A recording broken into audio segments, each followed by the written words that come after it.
இரட்டிப்பான நன்மையை தருவேன் என்றிரே, இன்றைக்கே தருவேன் என்று வாக்குரைத்தீரே. இழந்ததை திரும்ப தருவேன் என்று சொன்னீரே, இரட்டிப்பான பங்கையும் தந்திடுவாரே. யோபு 42 அதிகாரம் அதனுடைய 2வது வசனம், தேவரீர் சகலத்தையும் செய்ய வல்லவர், நீர் செய்ய நினைத்தது தடைபடாது. இந்த வார்த்தையை கேட்டுக்கொண்டிருக்கிற எனக்கு அன்பான தேவ பிள்ளைகளே, உங்களுடைய வாழ்க்கையில தடைப்பட்ட எல்லாவற்றையும் ஆண்டவர் செய்து முடிக்க போகிறார். ஆண்டவர் உங்களுக்கு ஒரு வாக்கு கொடுத்திருப்பாரேயானால் நிச்சயமாய் அதை நிறைவேற்றுவதற்கு அவர் வல்லமையுள்ள தகப்பனாயிருக்கிறார்.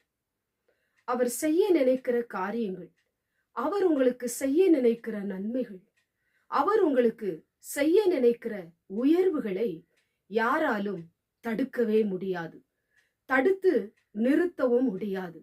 இந்த நாளிலும் கூட நான் வாசித்ததான இந்த வசனத்தின் மூலமாய் ஆண்டவர் உங்களுக்கு செய்ய போகிற அத்தனை காரியங்களையும் ஆண்டவர் வாய்க்க பண்ண போகிறார். இன்றைக்கு வேலை ஸ்தலத்துல ஒரு உயர்வு வரப்போகிறது என்றால் அதை பல மனிதர்கள் அறிந்து தடுத்து விடுகிறார்கள்.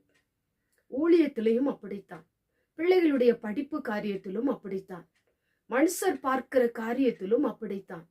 ஆனா ஆண்டவர் உங்களுக்கு செய்ய போகிற அந்த காரியத்தை யாருக்குமே அவர் அறிவிப்பதே இல்லை, யாருக்குமே தெரிவிப்பதே இல்லை.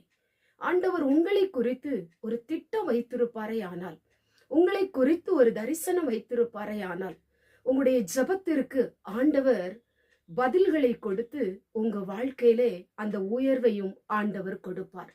நீங்க என்னென்ன காரியத்திற்கெல்லாம் தேவ சமூகத்திலே போராடி கொண்டிருக்கிறீர்களோ, தேவனை நம்பி விசுவாசத்தோடு ஜெபித்து கொண்டிருக்கிறீர்களோ, அதிலே உங்களுக்கு ஆண்டவர் நன்மை செய்வார். நான் வாசித்ததான வசனத்திலே, அவர் சகலத்தையும் செய்ய வல்லவர், அவர் செய்ய நினைத்தது தடைபடாது. இதெல்லாம் கர்த்தர் செய்ய வேண்டும் என்று நீங்கள் எதிர்பார்த்து கொண்டிருக்கிறீங்களோ, அதை ஆண்டவர் செய்து முடிப்பார். உங்களை கைவிடுவதில்லை, உங்களை ஏமாற்றி விடுவதில்லை, உங்களை புறக்கணிப்பதில்லை. ஆண்டவர் நிச்சயமாய் உங்களுக்கு செய்வார். உங்களுடைய திருமண காரியத்துல செய்வார். உங்க வாழ்க்கையில எதெல்லாம் நீங்கள் நடக்க வேண்டும் என்று தேவனை சார்ந்திருக்கிறீர்களோ, அதிலே ஆண்டவர் உங்களுக்கு அற்புதம் செய்வார். நம்பிக்கையோடு கூட இருங்க. இந்த வசனத்தை பிடித்துக் கொள்ளுங்க, இதை விசுவாசிங்க, உங்களுக்கு தேவன் அற்புதம் செய்வார். கண்களை மூடி ஜெபம் பண்ணுவோம்.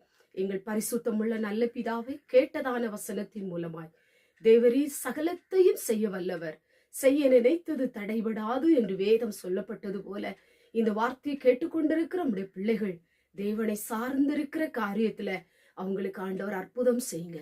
ஆண்டவரே, மனித தடைகளை உடைத்து போடுங்க. ஆண்டவரே, நீர் உங்களுக்கு உதவி செய்யுங்க, வழிகளை திறங்க, ஒரு அற்புதம் நடக்கட்டும். இயேசுவின் மூலம் ஜெபிக்கிறோம் பிதாவே, ஆமென்.